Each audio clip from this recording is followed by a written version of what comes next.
Hello students, how are you? Today again I am here to teach chapter number 1 for class 9, that is French Revolution. And in the French Revolution some part already I have discussed, that how did France become the constitutional monarchy. Before constitutional monarchy, France was under the rule of King Louis XVI. But in 1791 France became a constitutional monarchy. But if you see, France became a constitutional monarchy, but this constitutional monarchy did not last long. Why? Because you can understand that all the powers of the king, because till almost for 4 to 500 years, the kings used used to enjoy a lot of powers in France, but suddenly all the powers were limited. Kings were totally responsible to the National Assembly. That also I have discussed, how National Assembly was being elected like that. So king's power was limited. So for how long the king, that much big powerful entity, that much big powerful person can accept all this? So after the 1791, the constitutional monarchy was formed. King was not comfortable. Somehow king started the conspiracy against National Assembly, and then the next part came, that is abolition of monarchy and the creation of a republic country. Republic country means the country which is run by elected head. That means there will be no selected head, because constitutional monarchy means what? Monarchy means the king is there. After king, his son will automatically become king. But in the republic, the system is that the head of the country will always be elected, not selected. Maybe suppose in India, our president is elected. President is the head of the country, he is elected.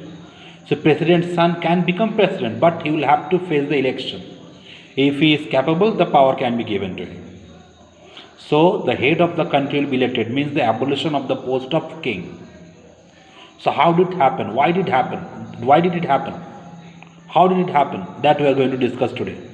Try to understand. See, I hope I want to tell you that whenever you will listen to this discussion, please take the PDF with you, or the book if you have with you. Okay. Now I am discussing page number 14, and last day also I will try to read out the chapter and I will discuss. So when you will see the video, please take the book also with you. See, the situation in France continued to be tense during the following years. Which following years? After 1791. These years became very much tense. Why? Although Louis XVI had signed the constitution, he entered into a secret negotiations with the king of Prussia. Rulers of other neighboring countries too were worried by the development in France and made plans to send troops to put down the events that had been taking place there since the summer of 1789. So not only the king of France was worried, rather the kings of neighboring countries were also worried about the French Revolution. Why? Because they thought that if in France the people has revolutionized, so it is quite natural, quite possible that their people also can fight against the kings. So their power may be in trouble. So that time the other kings of nearby countries, Austria, Prussia, these kings came together. They wanted to make one confederacy, wanted to make one joint party, and with all their power they wanted to attack the National Assembly. Okay, but beforehand this happened, National Assembly came to know about this conspiracy of the king. So before king could attack the National Assembly declared the war against the king. And not only the people of National Assembly, but rather entire population of France, whatever their status is, they jumped into the revolution, in this revolution. Okay, now see. Before this could happen, the National Assembly voted in April 1792 to declare war against Prussia and Austria. Thousands of volunteers thronged from provinces to join the army. So Austria-Prussia will help France. Before that only, the people of France, they attacked Austria and Prussia, so that they cannot join the king of France. So in that way, they went for the revolution against, went for the war against this, Prussia and Austria. Okay, so thousands of volunteers thronged from the provinces to join the army. They saw this as war of people against kings and aristocracies all over Europe. Among the patriotic songs they sang was the Marseillaise, composed by Roger de Isle. Pronunciation you try to understand. Roger de Isle, Isle, Isle, Roger de Isle. It was sung for the first time by volunteers from Marseilles as they marched into Paris and so got its name. The Marseillaise is now the national anthem of France. The question may come, who had drafted the national anthem of France? So Roger de Isle. So at that time, people, they sang this song. They got the courage and they went for the war. Okay, in that way, against the Prussia and Russia, war took place in France. Okay, so from various corners, the king of France was stuck. He had no other option but to surrender. Okay, so just like when our regarding India, when our volunteers, our people were fighting against British, that time also they had the song that Bande Mataram, Bharat Mata Ki Jai. These things that given them the courage, like that the Marseillaise. Okay, now next what happened? The Revolutionary Wars brought losses and economic difficulties to the people. While the men were away fighting in the front, women were left to cope with the task of earning a living and looking after their families. So here the question may come, what role did women play in the French Revolution? So when men were in war front, the women at the back, they started to take hold of the family. They started to run the family. They started to join the different type of works so that they can bear the cost of the family. Okay, so in that way, women also played a very vital role in the French Revolution. Okay, now, so large sections of the population were convinced that the revolution had to be carried further, as the Constitution of 1791 gave political rights only to richer sections of the society. Political clubs became an important rallying point for people who wished to discuss government policies and plan their own forms of actions. At this time, one new development came in the French society. Different type of political clubs started to be formed. Political clubs, political parties were being formed. Okay, many rich people, educated people, they formed the party.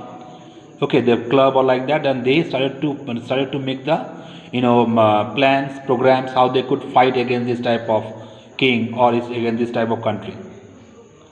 Okay, in that way, making of political clubs also become one habit of France, and it was also a new development. Okay, one such club of France was the Jacobin Club, but this Jacobin Club was not formed by the rich people of society, by the much educated people of the society. Rather, this Jacobin Club was formed by the middle class, lower middle class, workers, artisans. Taking them, this Jacobin Club was formed. And who was the leader of the Jacobin Club? You see, Maximilien Robespierre. Maximilien Robespierre was the leader of the Jacobin clubs, and this Jacobin club played a very vital role in the formation of republic in France. So this last part I'm reading, last paragraph of the page. The members of the Jacobin club belonged mainly to the less prosperous sections of society. Question may come, who were the members of the Jacobin club? So less prosperous society means the lower class society. Many people of lower class society, they became the member of Jacobin club. So Jacobin club was not formed by the rich people. And who gave the leadership to the Jacobin club? Maximilien Robespierre. Okay, Maximilien Robespierre. Okay, they included small shopkeepers, artisans such as the shoemakers, pastry cook, watchmakers, printers, painters, as well as servants and daily wage workers. Their leader was Maximilian Robespierre, as I told you. A large group among the Jacobins decided to start wearing long striped trousers similar to those owned by the dock workers at that time. So this dress code also became one symbol of their revolution, the symbol of their fight. They started to put on the clothes like the poor people, and they wanted to show that they are not having that much money. Okay, all the king are very much luxurious. They are taking all the money, and they are unable to put on the proper clothes or the clothes of the upper class aristocrat people. And they started to put on the cloth like the trousers, striped trousers. Okay, it was also a symbol of their protest. This was to set themselves apart from the fashionable sections of society, especially nobles who wore knee breeches. Knee breeches means, earlier time the noble people, they used to put on the trouser up to their knee, and after that there were shoes.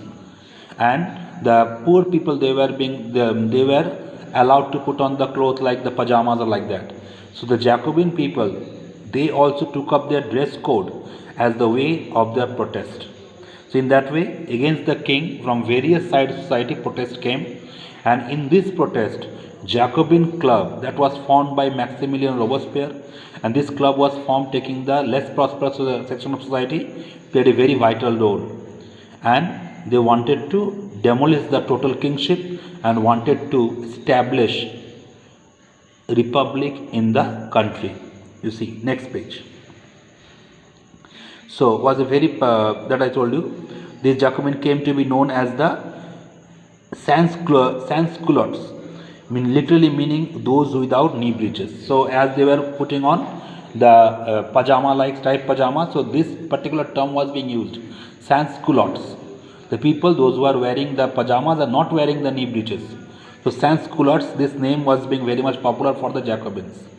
So now you see in page number 15 we are discussing, yes, second last paragraph, and we'll try to see how this republic was formed. You see, in the summer of 1792, the Jacobins planned an insurrection of the large number of Parisians who were angered by the short supplies of high prices of food, because at that time in the market also crisis was there.